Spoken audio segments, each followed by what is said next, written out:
সম্মানীয় সাংবাদিক বন্ধু বান্ধৱীসকল, আজি আমাৰ সাপ্তাহিক কেবিনেটত লোৱা কেইটামান গুৰুত্বপূৰ্ণ সিদ্ধান্তৰ বিষয়ে আপোনালোকক জনাব বিচাৰিছোঁ আৰু বাকি যিখিনি ৰেগুলাৰ সিদ্ধান্ত আছে সেইখিনি আপোনালোকে সোশ্যাল মিডিয়া বা আমাৰ গভৰ্ণমেণ্টৰ প্ৰেছ ৰিলিজত আপোনালোকে পাব পাৰিব।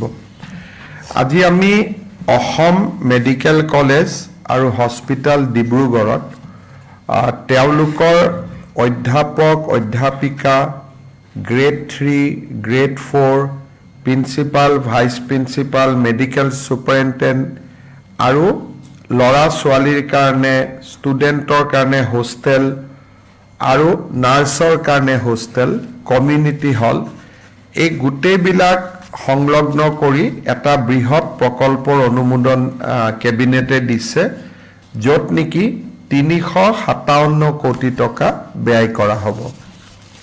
অসম মেডিকেল কলেজত আমি এই প্ৰকল্পটোৰ প্ৰতিশ্ৰুতি 2 বছৰ আগতে আমি দিছিলোঁ আৰু মহা ৰজত জয়ন্তীৰ সময়ত আজি কেবিনেটে এই প্ৰকল্পটো অনুমোদন কৰে। নিবিদা আদি ইতিমধ্যে সম্পূৰ্ণ হৈছে, গতিকে এই অহা 10-15 দিনৰ ভিতৰতে ইয়াৰ আধাৰশিলা আৰু কামো কৰিব পৰা যাব। আপোনালোকে জানে যে মিছন বসুন্ধৰা 3ৰ অধীনত আমি যিবিলাক চৰকাৰী ডিপাৰ্টমেণ্টৰ মাটি, স্কুল কলেজৰ মাটি, ক্লাব নামঘৰৰ মাটি তেওঁলোক বহি আছিলে কিন্তু মাটিৰ পট্টা নাছিলে, তেওঁলোকক পট্টা দিয়াৰ আমি এটা ব্যৱস্থা লৈছিলোঁ আৰু অসমত ইতিমধ্যে কেইবা হাজাৰ এনে অনুষ্ঠানৰ পট্টাৰ অনুমোদন কৰা হৈছে।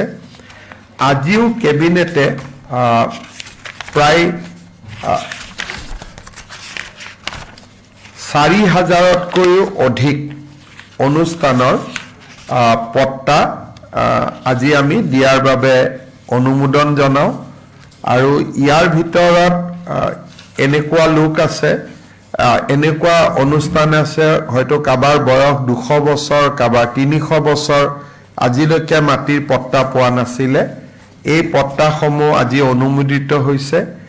31 জুলাইলৈকে আমি এনেকুৱা বহুত ধৰণৰ ডিষ্ট্ৰিক্টত আৰু 17,000 কেছ আছে, ইয়ালৈকে আহিব আৰু আমি অনুমোদন কৰি 31 জুলাইৰ ভিতৰত এই প্ৰক্ৰিয়াটো সমাপ্ত কৰিম, যাতে আগষ্ট মাহত আমি একোটা সুন্দৰ অনুষ্ঠানৰ জৰিয়তে তেওঁলোকক স্কুল কলেজ আনকি বহুত ক্ষেত্ৰত ডিচি অফিচটোৰো নিজৰ পট্টা নাছিলে, ডিচি অফিচেও চৰকাৰী মাটিত বহি আছিলে, নিজৰ নামত পট্টা নাছিলে। গতিকে আমি সকলোকে পট্টা দিব পাৰিম আৰু ৰেভিনিউ ডিপাৰ্টমেণ্টে এই কামটোত লাগি আছে।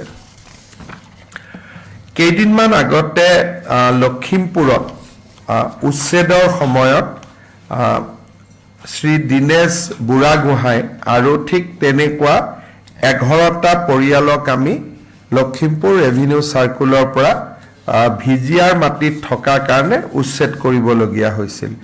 আজি কেবিনেটে তেওঁলোকক লখিমপুৰ ৰেভিনিউ চাৰ্কুলৰ ভিতৰতে তেওঁলোকক মাটিৰ পট্টা দিয়াৰ বাবে অনুমোদন জনায় আৰু এই পট্টা লোৱাৰ বাবদ তেওঁলোকে কোনো প্ৰিমিয়াম দিব নালাগিব। তেওঁলোকক উইদাউট প্ৰিমিয়াম আমি তেওঁলোকৰ মাটি আমি মঞ্জুৰি কৰিছোঁ। এটা আমাৰ বাবে খুব ভাল খবৰ এটা, আমাৰ কামৰূপ জিলাৰ দেওচৰ আণ্ডাৰ বনগাঁও মৌজা 6গাঁও ৰেভিনিউ চাৰ্কুল, ইয়াত ভাৰত চৰকাৰে এখন national university for disability study এখন কেন্দ্ৰীয় বিশ্ববিদ্যালয় স্থাপন কৰিব খুজিছে, য'ত দিব্যাংগ ব্যক্তিসকলৰ সমস্যা, তেওঁলোকৰ লগত জড়িত বিভিন্ন কোৰ্চ পাঠ্যক্ৰম ইয়াত অনুমোদন হ'ব। এইটো নহয় যে তাত দিব্যাংগসকল পঢ়িব, ইয়াত দিব্যাংগসকলক ট্ৰিটমেণ্টৰ কাৰণে প্ৰয়োজনীয় বিভিন্ন কোৰ্চ পঢ়োৱা হ'ব। সেইকাৰণে ইয়াৰ নাম দিয়া হৈছে national university for disability studies. যদি আমাৰ দিব্যাংগসকলৰ বা ডিজেবলসকলৰ সমস্যাসমূহৰ সমাধান বা বিভিন্ন ট্ৰিটমেণ্টৰ যিবিলাক ছাবজেক্ট আছে সেই ছাবজেক্টবিলাকক লৈ ভাৰত চৰকাৰৰ সামাজিক ন্যায় বিভাগে অসমত national university for disability studies নামৰ এখন বিশ্ববিদ্যালয় অসমত স্থাপন কৰিব খুজিছে। আজি কেবিনেটে ছয়গাঁও ৰেভিনিউ চাৰ্কুলৰ বনগাঁও মৌজাত 150 বিঘা মাটিৰ আবণ্টন দিছে। অসমত আৰু এখন কেন্দ্ৰীয় পৰ্যায়ৰ ইনষ্টিটিউট স্থাপন হোৱাৰ পথ আজি মুকলি হ'ল।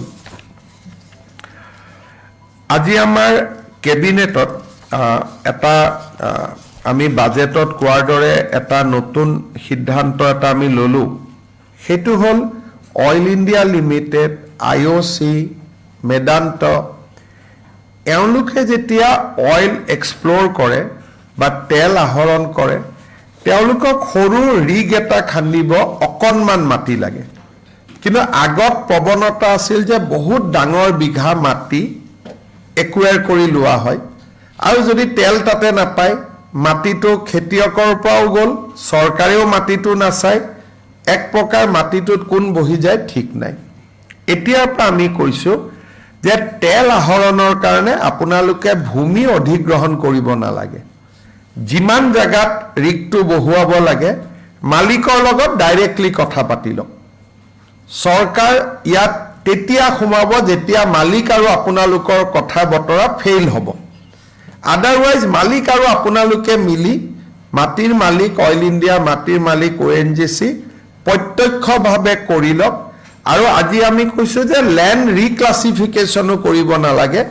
তেলৰ ক্ষেত্ৰত বা তেল আহৰণৰ ক্ষেত্ৰত যদি তলত তেল আছে আমাক ইনফৰমেশ্যন দিয়ক, মালিকে জনাই দিয়ক যে মোৰ কোনো আপত্তি নাই আৰু আপোনালোকে কাম কৰি গৈ থাকক। অৰ্থাৎ আজি তেল সংগ্ৰহৰ কাৰণে যিটো মাটিৰ সংগ্ৰহৰ ক্ষেত্ৰত এটা বহুত ডাঙৰ ব্যুৰ'ক্ৰেটিক ৰেড টেপিজিম আছিল, আজি সেইটো একেবাৰে নোহোৱা হৈ গ'ল।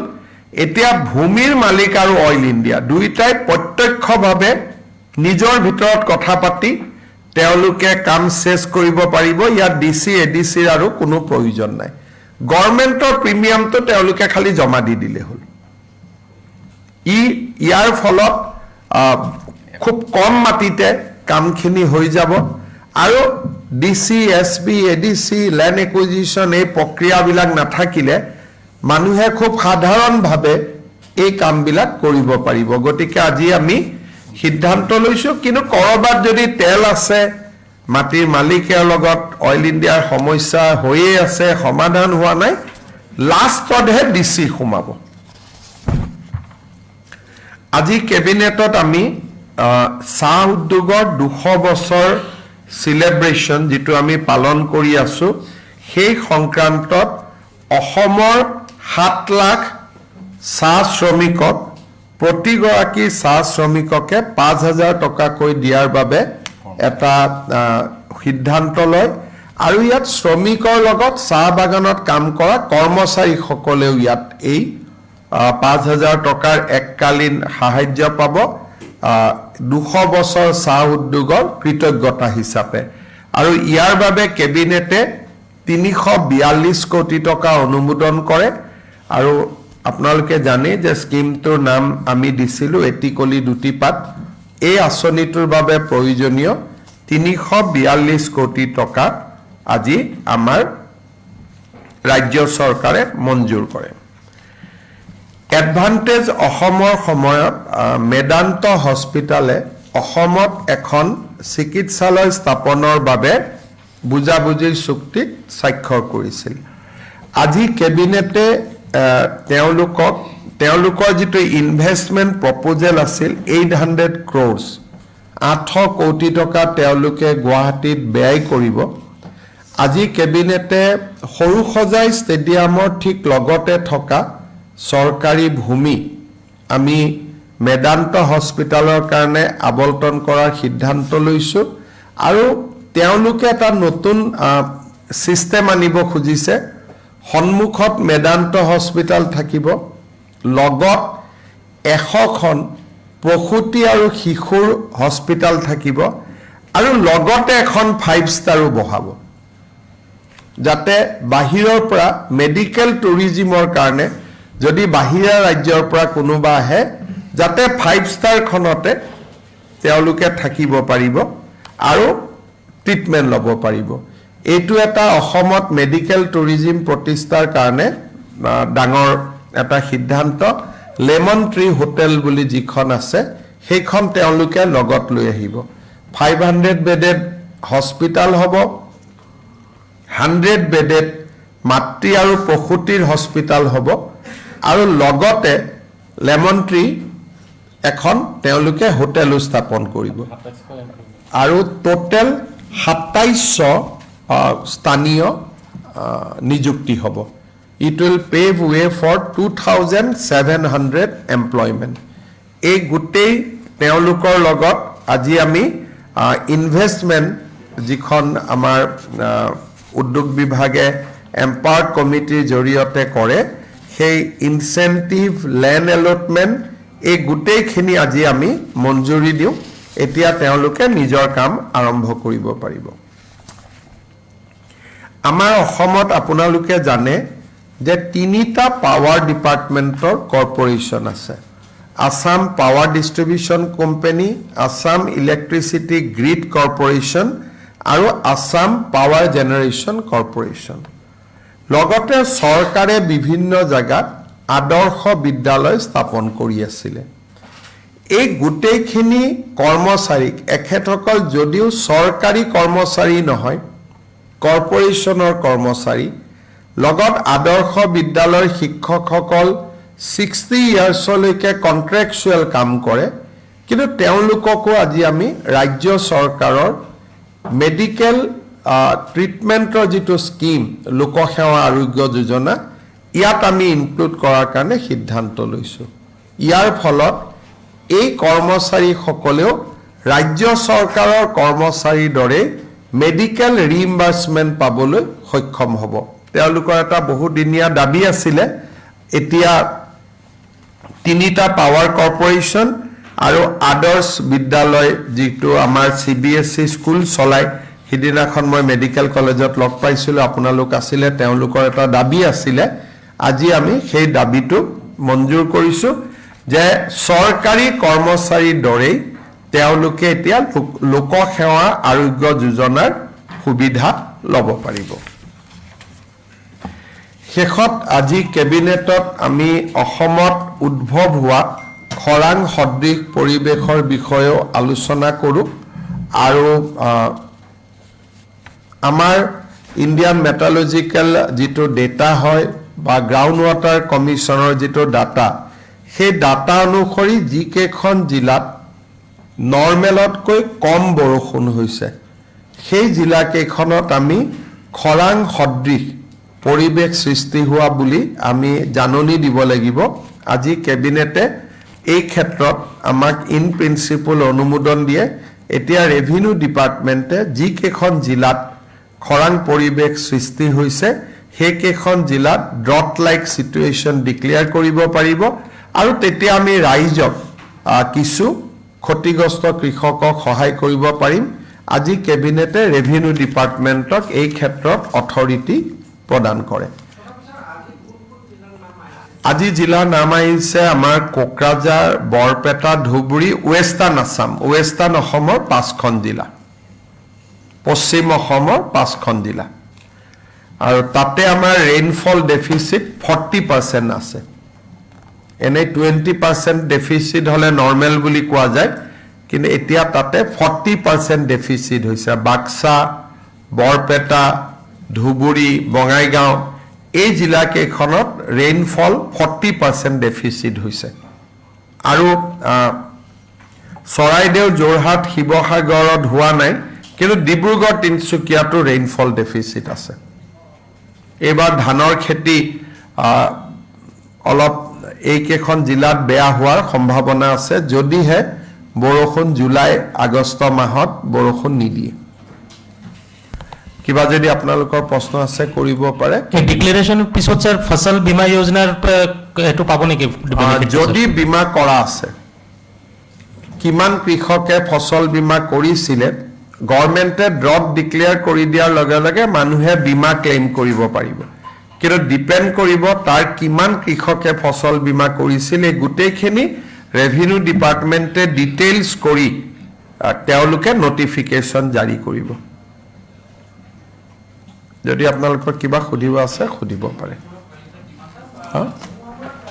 এটি কলি দুটি পাতত 5,000 টকাকৈ পাব 7 লাখ চাহ শ্ৰমিক আৰু চাহ কৰ্মচাৰী স্থায়ী অস্থায়ী দুইটাই পাব লখিমপুৰৰ উচ্ছেদিত পৰিয়ালকেইটা কিমানকৈ ভূমি দিয়া হ'ব তেওঁলোকক এক কথা 5 লেচাকৈ দিয়া হৈছে আৰু এইটো উইদাউট প্ৰিমিয়ামত দিয়া হৈছে যি মাটি আছে তো তাতেই দিব আৰু অসমৰ মাটিটো তেনেকুৱাই আৰু অসমত মাটি নিদিলে যেনেকুৱা মাটিত আছিলে তেনেকুৱাই দিব আৰু মোৰ লগত তেওঁলোকে টেলিফোনেদি কথা পাতিছে তেওঁলোক খুব হেপী যি আছে দিয়া হৈছে যাক দিব লাগে যাক দিব নালাগে তাক দিয়া হোৱা নাই যাক দিব লাগে তাক দিয়া হৈছে সব দিয়া হৈছে 13 গৰাকী যদি সেই সবেই পাব যদি সেই জিলাৰ বাসিন্দা হয় কিন্তু যদি সাউথ সালমাৰাৰ বাসিন্দা কৰিমগঞ্জৰ বাসিন্দা তেওঁলোকে নিজৰ জিলাত গৈ আবেদন কৰিব পাৰে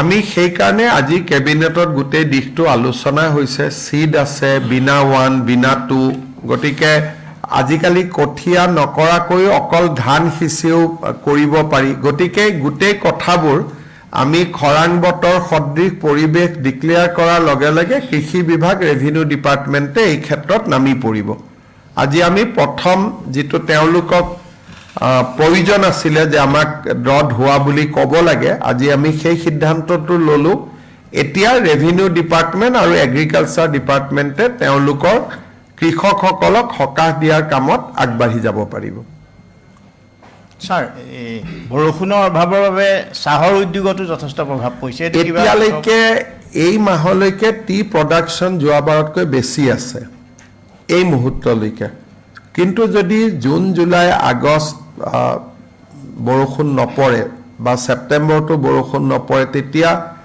অসুবিধা হ'ব কিন্তু চাহ উদ্যোগতো এনেকুৱা চৰাইদেউত এইবাৰ আকৌ এক্সেছিভ ৰেইন হৈছে গতিকে গোটেই অসমত সেম পৰিৱেশটো হোৱা নাই ডিব্ৰুগড় তিনচুকীয়াত ৰেইন কম হৈছে শিৱসাগৰ যোৰহাট চৰাইদেউ গোলাঘাটত ৰেইন বেছি হৈছে সেইকাৰণে এইবাৰ অলপ পৰিৱেশটো জিলা ভিত্তিক হ'ব ৰাজ্যিক ভিত্তিক নহয়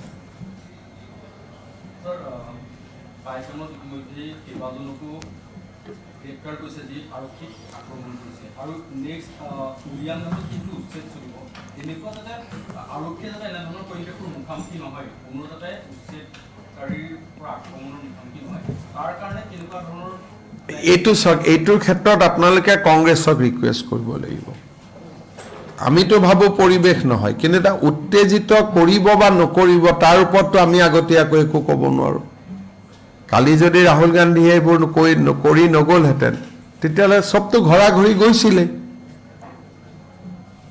গতিকে এতিয়া মই মোৰ মানুহখিনিৰহে দায়িত্ব ল'ব পাৰিম কংগ্ৰেছে কৰিব নে নকৰিব উত্তেজিত আৰু উত্তেজিত কৰিলে কোনোবা উত্তেজিত হ'ব নে নহ'ব এই কথাটোতো মইতো কৈ থব নোৱাৰিম আপোনালোকক গতিকে পুলিচ সাজু হৈ থাকিব কোনোবাই যদি উত্তেজিত কৰে পুলিচে আইন সংক্ৰান্তত ব্যৱস্থা ল'ব কিন্তু কোনোবাই নকৰিব বুলিনো আমি কেনেকৈ ক'ব পাৰো আপোনালোকে কওক এতিয়া আপোনালোকে চাব দুদিন পিছত তেওঁলোকে ক'ব যে আমি ভূমিহীনক উচ্ছেদ কৰিছো এইটো আপোনালোকে উৰিয়াম ঘাটৰ ফটো চাওক এই গোটেইবোৰ তামোল পানৰ বাৰী तिबेटी ये लोड कर सकता है ये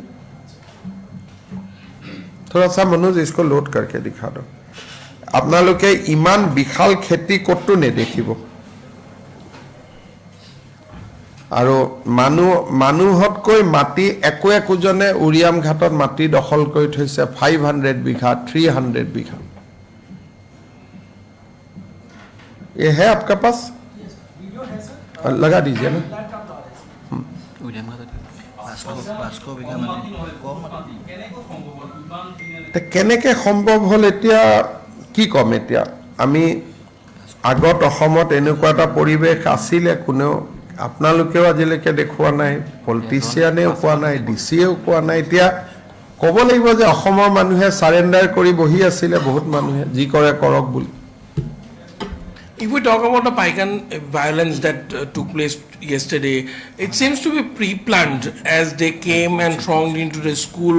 The school properties were also damaged, and many provocative speeches have been and statements have been found on social media. Is the Assam Police going to take action on those? We have already in Assam Police nothing is pending. We do not going to be. We took action immediately. So 10 people has already been arrested. So in our dictionary we do not think of doing, we do not talk of doing, we did immediately 1 hour, 2 hours within the incident. So our action is already completed. We have arrested the people. Hoba dibedi paribo? So ami ji action lobo lage amar kam sheikh. আৰু পাইকানত এতিয়া কোনো নাই খালী হৈ গ'ল একদম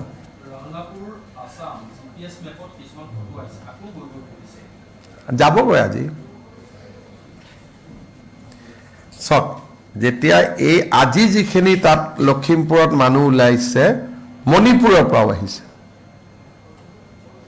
কাৰণ তেওঁলোকে গম পোৱা নাই যে অলৰেডি এইটো ঘটনা হৈ গ'ল আজি লখিমপুৰতো কোৰ পৰা নতুন মানুহ আহিছে 6 ঘৰ আপোনালোকে আচৰিত হ'ব আৰু এইবিলাককে কোনোবা নেতাই গৈ কেতিয়াবা আকৌ হেৰি কৰে মই আপোনালোকক দেখুৱাই দিছো এওঁলোক নতুন এভিকচনৰ গম নাপায় নগাঁও আৰু মণিপুৰৰ পৰা আজি 12 ঘৰ মানুহ আহিছে লখিমপুৰত বহিবৰ কাৰণে যোৱাকালি ৰাতি তানে হয়তো আগতে মাতি থৈছিলে মাজৰ এভিকচনৰ কথাটো গম নাপালে তেওঁলোক আহি উপস্থিত হ'ল আজি এতিয়া আকৌ ডিচিয়ে তেওঁলোকক পঠাই দিব তেওঁলোকে জাস্ট সোমাইছিলহে গতিকে বুজালে গুচি যাব তেওঁলোকক আৰু বহুত কিবা ভাঙিবলগীয়া টাঙিবলগীয়া কথা নাই কাৰণ একোটো বনোৱাই নাই জাস্ট আহি টেণ্ট এটা কৰি সোমাইছিলে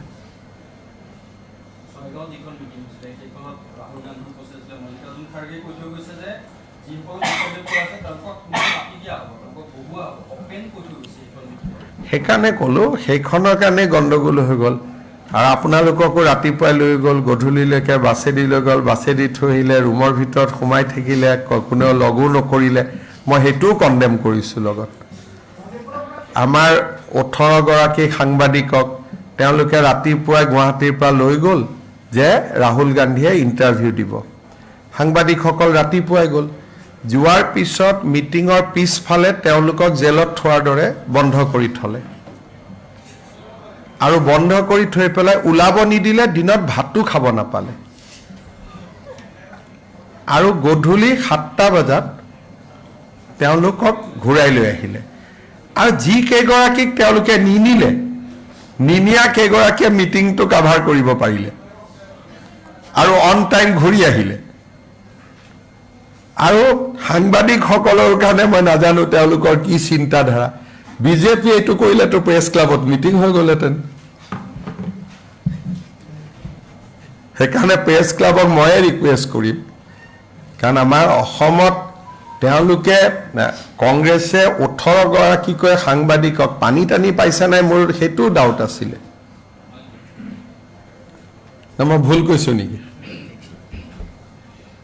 গতিকে ৰাতিপুৱাৰ পৰা ৰাতিলৈকে সাংবাদিকসকলকো তেওঁলোকে বন্দী কৰি থৈ দিলে আৰু এজন সাংবাদিকেও আহি ফেচবুকত লিখোৱা নাই কথাটো লুকাবৰ কাৰণে থৈ দিছে গতিকে এইটোৱে কংগ্ৰেছ পাৰ্টি গতিকে তেওঁলোকে কি কৰিব পাৰে আপোনালোকে অলপ নিজে চিন্তা কৰক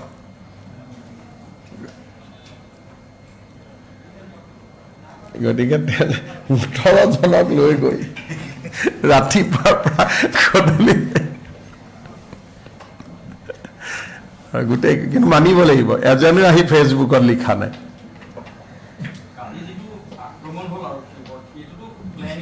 ইয়াত ইয়াতে দুটা ধৰণৰ কথা কালি উচ্ছেদ হোৱাৰ পাইকানত আগদিনাখন ৰাহুল গান্ধীয়ে মিটিং দিলে ৰাহুল গান্ধীৰ মিটিং শুনিবৰ কাৰণে গোৱালপাৰাৰ পৰা মানুহ আহিলে মিটিঙৰ পিছতে তেওঁলোক পাইকানলৈকে গ'ল আৰু মই যোৱাকালি কৈছোঁৱেই যে জিলা পৰিষদৰ সদস্য এগৰাকীও আছে কংগ্ৰেছৰ ৰাতি তেওঁলোকে পাইকানৰ মানুহক উত্তেজিত কৰে আৰু ৰাতিপুৱা তেওঁ ফৰেষ্ট ডিপাৰ্টমেণ্টৰ মানুহখিনিৰ ওপৰত তেতিয়া তেওঁলোকে জঁপিয়াই পৰে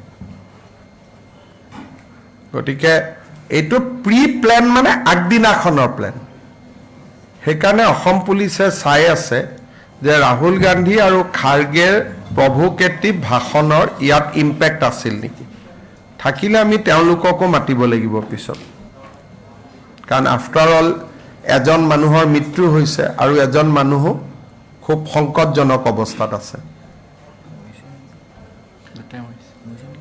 আচ্ছা বেদখলীকৃত মাটিখিনি কিছুমান মাতব্বৰ জাতীয় মানুহে দখল কৰি পেলাই পিছত বিক্ৰী কৰিছে বুলি এটা অভিযোগ হৈছে ইয়াৰ মই কৈ দিছোঁ আপোনালোকক অপাৰেশ্যনটো এতিয়া আপোনালোকে মই এইখিনি মাটি চাই লওক তেতিয়া আপোনালোকে বুজি পাব গোটেই ঘটনাটো ইয়াত বহুত ধৰণৰ ডাঙৰ পেটাৰ্ণ এটা চলে লামডিঙত যেতিয়া হ'ল তাতে আদা খেতি আছিলে এজন বা দুজন মানুহে মাটিখিনি প্ৰথম ইয়াৰ মাৰ্ক কৰি লয় কৰি তেওঁলোকে এই মানুহখিনিক লৈ আহে আৰু তেওঁলোক মাটিৰ মালিক হ'ব নোৱাৰে তেওঁলোকে এটা দৰমহা পায় খেতিৰ উৎপাদিত বস্তুখিনি মাতব্বৰজনক দিব লাগে আৰু অহাৰ পিছত আমাৰ যি লোকেল MLA সকল আছে তেওঁলোকে এইখন এখন আছিলে অভয়াৰণ্য এটা আপোনালোকে চাওক ইমান ডাঙৰ তামোল খেতি কৰি পেলালে অসমত কতো ইমান ডাঙৰ তামোল খেতি নাই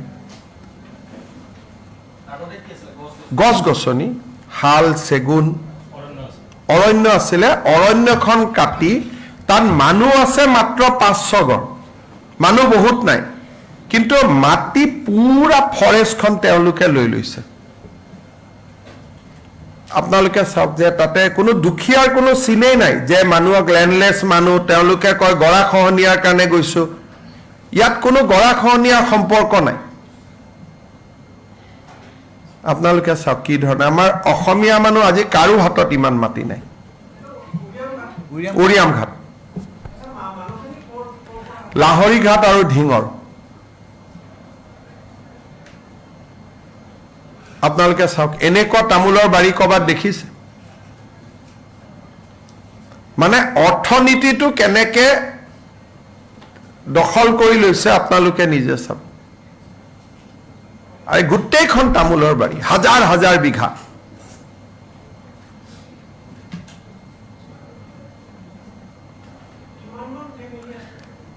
ফেমিলি খুব কম এইকেইটাই ঘৰ যিকেইটা ঘৰকেইটাৰ মাজত দেখি থাকিব কাৰণ এওঁলোকৰ অৰিজিনেল ঘৰ লাহৰী ঘাট আৰু ঢিঙত এইটো চাওক গোটেই তামোলৰ বাৰী মই যিমান দেখুৱাই আছো মানুহটো আপুনি নাপায় এইটো 8 বছৰৰ পৰা কৰি আছে তেওঁলোকে যিখিনি মানুহ আছে তেওঁলোকে কৰা নাই তেওঁলোকে কৰা বেলেগ ইনভেষ্ট কোনোবাই এতিয়া চাওক এইটো ইয়াতে যিবিলাক মানুহে লৈ আহে তেওঁলোকৰ চলে এটা মাতব্বৰ চিষ্টেম এজন মালিক থাকে আৰু মালিকৰ আণ্ডাৰত মানুহ কেইজন থাকে কিন্তু যেতিয়া লাহে লাহে তেওঁলোক ভোটাৰ হৈ যায় MLA এটা পলিটিকেল পাৱাৰ হৈ যায় তেতিয়া লাহে লাহে মাতব্বৰীটোও আৰু নতুন মাতব্বৰো সৃষ্টি হয় তাৰ ভিতৰতে তেওঁলোকে গৈ আৰু নতুন মাটি দখল কৰিলে এইখিনি হ'ল এনক্ৰোচমেণ্ট মানুহ ইমান এইখিনি মানুহে আৰু এবাৰ তামোলৰ খেতিটো পুৰা দেখকচোন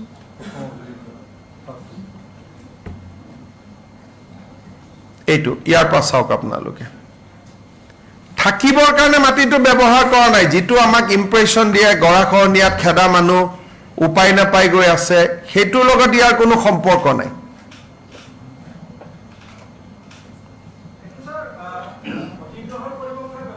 অধিগ্ৰহণ কেনেকে কৰিব এতিয়া মাটিৰ মালিকৰ পৰাহে অধিগ্ৰহণ কৰে আৰু এইটো ফৰেষ্টৰ মাটি আমিতো চৰকাৰে কেতিয়াও অধিগ্ৰহণ কৰিব নোৱাৰো ফৰেষ্টে নিজৰ মাটি কাৰ পৰা অধিগ্ৰহণ কৰিব তামোলখিনি ৰাখিলেতো বাকী মানুহ আহিয়ে থাকিব ফৰেষ্টত তামোল থাকিব নোৱাৰে ন, ফৰেষ্টত শাল চেগুন, ফৰেষ্টত তেতিয়াতো এইটোতো আপুনি, আৰু তাতে তামোল ৰাখিলে তাৰ মালিক কোন হ'ব?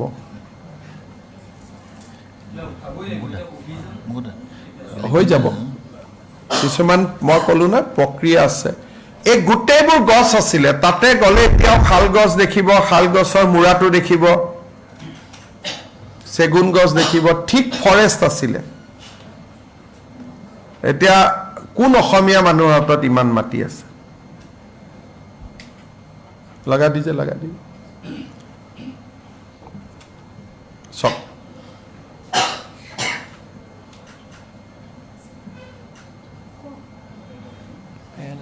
কাটি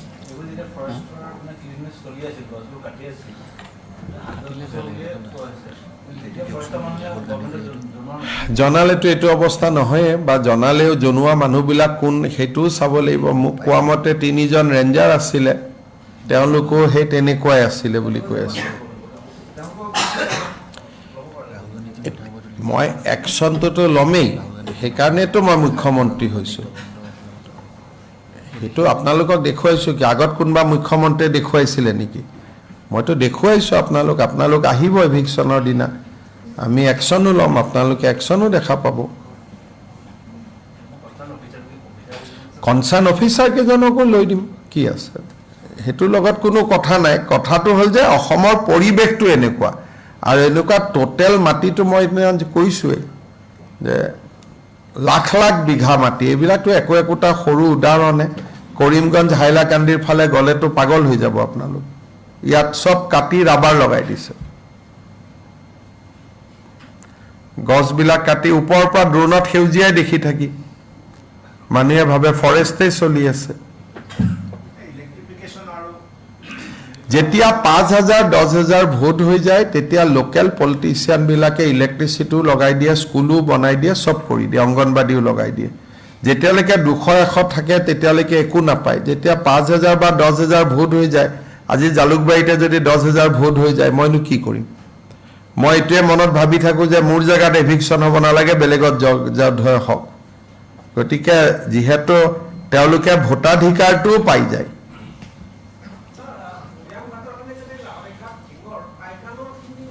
পাইকানৰ গোৱালপাৰা, চাউথ চালমাৰা, বৰপেটা, তেওঁলোকো তাৰ পৰা আহিছিল। আৰু নতুনকৈ এতিয়া আজিকালি মণিপুৰৰ পৰা বহুত মানুহ অহা কৰিছে। আৰু এইবিলাক গোৱালপাৰা বৰপেটা বুলি কয়, কিন্তু হ'ব পাৰে বেংগলৰ পৰাও হ'ব পাৰে, ভাষাটোতো একে, কোৱাটোতো বেলেগ, কথাটোতো বেলেগ। আৰু হ'ব পাৰে বাংলাদেশৰ পৰা অহা নতুনকৈ ফ্ৰেছ মানুহ। আজিকালি আমি ধৰোঁ, আগতেতো ধৰা ছিষ্টেম নাছিলে। এইকেইটা দিনে ধৰক যোৱাকালিও আমি 16 জন ধৰিছোঁ, আগততো ধৰা ছিষ্টেমো নাছিলে। হয়তো মাতব্বৰবিলাকে ইয়াত কাম কৰিবৰ কাৰণে লৈ আহিছিলে। সেইকাৰণে বহুত মানুহে মাটি পিছত ক্লেইম নকৰেতো, মানুহবোৰ নোহোৱা হৈ যায়। আপোনালোকে প্ৰায়ে সোধে নহয় যে এভিকশ্যনৰ পিছত মানুহবোৰ ক'ত গৈছে। এমাহ 45 দিনৰ পিছত মানুহবোৰ নোহোৱা হৈ যায়। এতিয়া উজনি অসমত কৰাৰ কথা কিবা চিন্তা কৰিছে? এইটোতো উৰিয়াম ঘাটটো উজনিয়ে ন, উৰিয়াম ঘাটটো উজনি, আৰু উৰিয়াম ঘাট আৰু গোলাঘাট সমষ্টি দুইটা জেগাতে হ'ব, সৰু পথাৰ গোলাঘাট। মানে গোলাঘাটৰ মেৰাপানীকে ধৰি বৰ্ডাৰ এৰিয়াবিলাকত যথেষ্ট তেনেকুৱা বেদখল হৈ য'ত য'ত আছে আমি গম পাওঁ, আৰু আমি কাম আৰম্ভ কৰিছোঁ। খালি বহুত কাম কৰিবৰ কাৰণে দিগদাৰ, কিয় কোৰ্ট কাছাৰীও আছে ন, চব মিলাই মিলি কৰিব লাগে। এটা কাম হাতত ল'লে 4-5 মাহ লাগে। এতিয়া উৰিয়াম ঘাটত আমি হাত লৈছোঁ, এইটোতো 4-5 মাহ লাগিব, কাৰণ সুপ্ৰিম কোৰ্টে ডেট ধৰি দিছে, ইমান দিনৰ নটিচ দিব লাগিব। কোনোবাই কোৰ্ট কেছ কৰিলে এইটো কোৰ্টত ঠিক কৰিব লাগিব, কালিয়ে গৈ কাটি দিব নোৱাৰে, তাত গোটেই প্ৰক্ৰিয়া এটা আছে। কিন্তু ইমান ডাঙৰ তামোল মানে ক'তো খেতি নাই অসমত, আৰু গোটেই আমাৰ গছ গছনি কাটি কৰা। আৰু ইয়াত লেণ্ডলেছ বুলি শব্দটো নাই, ইয়াত চব জমিনদাৰী আৰু মাতব্বৰী, যিটো মানুহে কয় থাউজেণ্ডছ অফ। এইখিনিয়ে যিটো আমি দেখালোঁ এটা পাৰ্ট, মিনিমামটো ইয়াতে মই দেখি আছোঁ 3-4 হাজাৰ বিঘা। উৰিয়াম ঘাটতো তাত মানুহ নাযায়, কাৰণ এইটো একদম আছাম নাগালেণ্ড বৰ্ডাৰ। আৰু এইটো এভিকশ্যন কৰাৰ আগতে নাগালেণ্ডকো জনাব লাগিব কাৰণ এইটো DAB বুলি কয় গতিকে তেওঁলোকে সেইবিলাকো লিগেল আছে আপোনালোকে এইটো বিঘা আপোনালোকে নিজেই চাওকচোন কিমান বিঘাৰ কোনো মা বাপ নাই কোনো অসমীয়া মানুহৰ হাতত ইমান মাটি নাই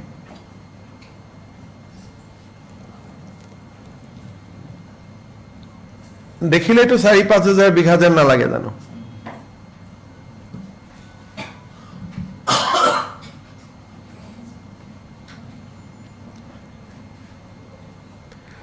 ইয়াতে তেওঁলোকে সুপাৰি বনাই মাইনমাৰৰ সুপাৰিটো ইমানলৈকে আহি ইয়াতে আমাৰ অসমীয়া সুপাৰিৰ লগত মিক্স কৰি দিয়ে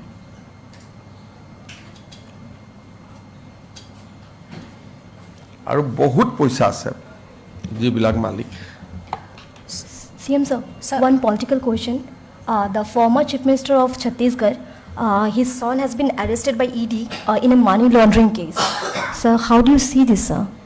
मैं क्या बोलूं भाई वो तो क्या ईडी का पास क्या है क्या नहीं है मेरा तो मालूम नहीं है सो ऐसे टिप्पणी करना थोड़ा सा मुश्किल है ठीक है सर আজি ৰবীন্দ্ৰ ভৱনত তেওঁলোকে মানে শিল্পী সমাজৰ পৰা প্ৰতিবাদ কৰিছে তেওঁলোকৰ ৰবীন্দ্ৰ ভৱনটো পুনৰ লাগে আৰু তেওঁলোকে বিকল্প একো বিচৰা নাই আপোনাক ৰবীন্দ্ৰ ভৱনৰ মানে সেই মানে ৰবীন্দ্ৰ ভৱনটোত কি হৈছে মই এটো বন্ধ হৈ আছে আজি এস্টিমেট ভিডিঅ'বিলাক বনাইছে তেওঁলোকৰ লগত ডিসকাস কৰি আছে শিল্পীসকলৰ এখন কমিটি আছে তেওঁলোকে আমাৰ অবজাৰভেশ্যন দিছে বিমল বৰাই ক'ব পাৰিব ৰবীন্দ্ৰ ভৱনটো ৰিনোভেশ্যনৰ কাম চলি আছে আৰু কি কৰিব লাগে শিল্পীসকলে আমাক জনাইছে আৰু সেইমতে আমি কৰি আছো ৰিনোভেশ্যন তেওঁলোকে আজি প্ৰতিবাদ কৰিছে বন্ধ হৈ আছে 3 বছৰ এনে ধৰণে কি আছে সোনকালে খুলি দিবলৈ সোনকালে খুলি দিব পাৰি কিন্তু কি আছে মই নাজানো চাই দিয়ক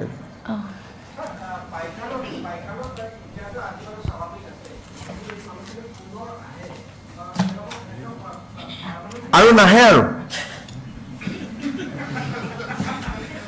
এটা ষ্টেজৰ পিছত নাহে আৰু এইটো আহাটো বন্ধ হৈ গ'ল কালিলৈকে আছিলে পইণ্ট কিন্তু এটা পৰ্যায়ৰ পিছত নাহে আৰু মোৰ অভিজ্ঞতা হৈ গ'ল তো ক'ৰ পিছত নাহে মই জানো আজিৰ পিছত নাহে আৰু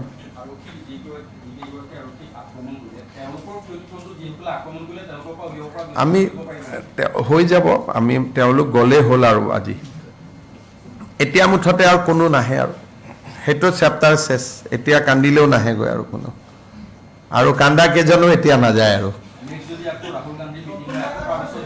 বেলেগ জেগাত নতুন হ'ব পাৰে কিন্তু পাইকান গৰুখুটি বুঢ়া পাহাৰ এইবোৰ চিল হৈ গ'ল এটা দিন থাকে তাৰ পিছত এইটো নাহে আৰু কাৰণ আজিৰ পৰাতো কোনোবাই সোমালে ফৰেষ্টত উইদাউট পাৰ্মিশ্যন সোমাব নোৱাৰে গতিকে আজিৰ পৰা নেতা বা কোনোটো সোমাব আমি অনুমতি নিদিওঁ গভৰ্ণমেণ্টে প্ৰথম ষ্ট্ৰিক্ট নহয় কাৰণ এইবাৰ হাইকোৰ্টেও আমাক কৈ থৈ দিছিলে যে মানুহখিনি কৰবাত নোযোৱালৈকে অন্তত টেণ্টৰ সুবিধা দিব খোৱা পানী দিব গতিকে আমি এভিকশ্যনৰ পিছত অলপ মানৱীয়ভাৱে যি কেইদিন থাকিব আৰু আমি প্লেণ্টেশ্যন আৰম্ভ কৰোঁ এতিয়া আমি কালি পৰহিৰ পৰা তাত প্লেণ্টেশ্যন আৰম্ভ হৈ যাব নতুন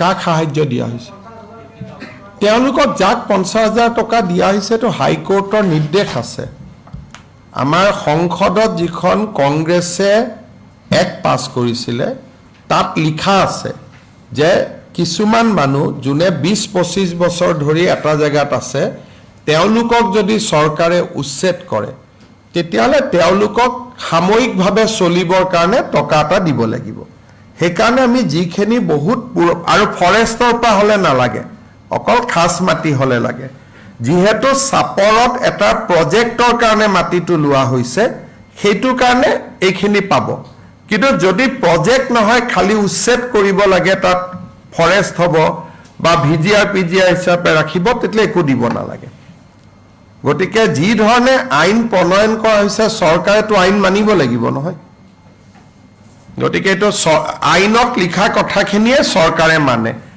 আৰু আমিতো এইটোও বিচাৰো এতিয়া আপোনালোকে খুদিব পাৰে যে পাইকানতো আমি মানুহখিনি কিমান গৰম আছিল কোল্ড ড্ৰিংকো খুৱাইছো আমি ঠাণ্ডা পানীও খুৱাইছো যদি তাত কোনোবা মানুহ পাগৰি গৈছে তাক মেডিকেলো ট্ৰিটমেণ্ট দিছে গতিকে মানৱীয় কামখিনি যিমান প্ৰয়োজন সেইটোতো কৰাটো কোনো এইটো বেয়া কথা নহয়, সেইটোতো ভাল কথা। আৰু প্ৰত্যেকটো এভিকশ্যনৰ এটা স্বৰূপ আছে। এতিয়া নুমলীগড়ত আমি এটকাও দিব নালাগে কি উৰিয়াম ঘাটত, কাৰণ তাত গভৰ্ণমেণ্টে কোনো প্ৰজেক্ট নকৰে। কিন্তু যদি কোনোবা প্ৰজেক্টৰ কাৰণে মাটি লয় তাকতো দিবই লাগিব যি ধৰণে সুবিধা, মানে যদি দখলদাৰীও হয় সি জিৰাত পাব। তেনেকুৱা যি আইনত লিখা আছে আমি আইনৰ মতে কাম কৰিব লাগিব না। ফৰেষ্টত নালাগে, ভিজিআৰত নালাগে, প্ৰিজিআৰত নালাগে। এনে যেনেকৈ আমি গুৱাহাটীত শিলখাকুত উচ্ছেদ কৰিছিলোঁ, তেওঁলোককোতো আমি দিছোঁ, যদিও মাটিটো তেওঁলোক তাতে বহিহে আছিলে। গতিকে আমি যিটো আইনত যি লিখা আছে, আৰু এখন সংসদৰ আইন, কংগ্ৰেছৰ দিনতে পাছ হোৱা আইন, গতিকে আমি আইনৰ মতেতো যাব লাগিব। মুখ্যমন্ত্ৰীয়েতো আইন ভাঙিব নোৱাৰে।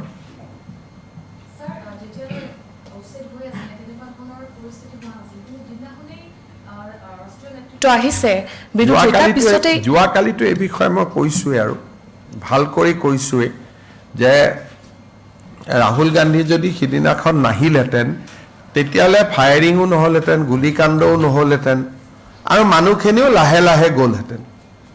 আমিতো মানুহখিনি এভিকশ্যনৰ পিছতো 40-50 ঘৰ মানুহ তাতে আছিলে, আমি বাধাও দিয়া নাছিলোঁ, থাকক কেইটামান পিছত নিজে নিজে উঠি যাব বা আমিয়ে কৈ উঠাই দিম। উত্তেজিতটো কৰাৰ কাৰণে উত্তেজিত হ'ল নহয় মানুহখিনি। প্ৰত্যেকটো ঘটনাত যেতিয়াই উত্তেজনা কৰিব কোনোবাই যায় বা উত্তেজিত বক্তব্য দিয়ে, তেতিয়াই এই মানুহসকলে হাতত লাঠি জোং লৈ চেষ্টা কৰে। গৰুখুটিটো একেটাই ঘটনা হৈছিলে। গতিকে এইটো পেটাৰ্ণ।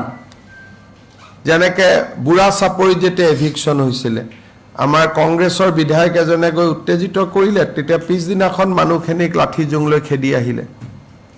কাৰণ এওঁলোকে বহুত পেপাৰ টিভি পঢ়ি থকা মানুহ নহয়। কোনোবাই গৈ উত্তেজিত কৰি দিয়ে, উত্তেজিত হৈ যায়। আৰু এটা তেওঁলোকৰ চাইকলজি আছে। তেওঁলোক য'ত থাকে জেগাখিনিত কংগ্ৰেছৰ পৰিৱেশ আছে নহয়, কাৰণ তেওঁলোকে এইকাৰণে ভাবে অহাবাৰ চৰকাৰখন কংগ্ৰেছৰে হ'ব বুলি। কাৰণ সেই জেগাবিলাকত এতিয়া চাপৰত যদি আপুনি থিয় হয় কংগ্ৰেছে লাগে, গোৱালপাৰাত থিয় হ'লে কংগ্ৰেছে লাগে যিখিনি জেগাত এভিকশ্যন হৈছে, বা ধিং লাহৰীঘাটত থিয় হ'লে কংগ্ৰেছে লাগে। গতিকে সেই জেগাখিনিৰ মানুহে অসমৰ বাকী ৰাজনৈতিক পৰিৱেশটো তেওঁলোকে বিশ্লেষণ কৰিব নোৱাৰে। তেওঁলোকে ভাবে ৰাহুল গান্ধীয়ে কৈ গ'ল যদি হৈ গ'ল। কাৰণ তাত থিয় হ'লে যোৰহাট, ডিব্ৰুগড়, শিৱসাগৰ তাত কি চলি আছে গম নাপায়, কাৰণ তাত এশই কংগ্ৰেছ। এতিয়া আমাৰ ইয়াত 50জন কংগ্ৰেছ, 50জন বিজেপি, ইয়াত পলিটিকেল ডিবেট হয়। তাততো পলিটিকেল ডিবেট নাই, 100জনেই কংগ্ৰেছী। গতিকে এজনে সুধিয়ে এই আগলে বাৰ কে আসবে, কি ক'বা কংগ্রেস আসবে, আর তুই বলো তো না কংগ্রেস আসবে, তুই বলো কংগ্রেস। তা তো রাহুলজি বলে গেছে, তো কি চিন্তা। গতিকে তাৰ পৰিৱেশটো আমি কল্পনা কৰাৰ দৰে নহয়, এইটো এখন কমপ্লিট বেলেগ এখন পৃথিৱী।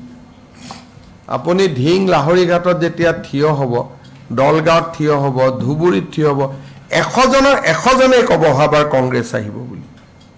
গতিকে আমিতো আৰু হৈয়ে গ'ল আমাৰ এইবিলাক মন্ত্ৰী, MLA বিলাকেও কৈ দিয়ে অহাবাৰ আমি মন্ত্ৰী হ'ম। গতিকে তাৰ দুনিয়াখন কমপ্লিটলি বেলেগ দুনিয়া এখন, আমাৰ লগত নিমিলে এখন দুনিয়া। স্যাৰ ৰাহুলজিয়ে কৈ গৈছে 26ত চৰকাৰ হ'লে স্যাৰ আপোনাৰ ওপৰত একশ্যন ল'ব কিবা? এটা একশ্যন দেখোন ৰবাৰ্ট ভদ্ৰাৰ ওপৰত যোৱাকালি হ'লেই। মোকতো 26ৰ আগত যে ৰাহুল নিজে জেলত নাযাব কি গেৰেণ্টি আছে? হ'ব, থেংক ইউ।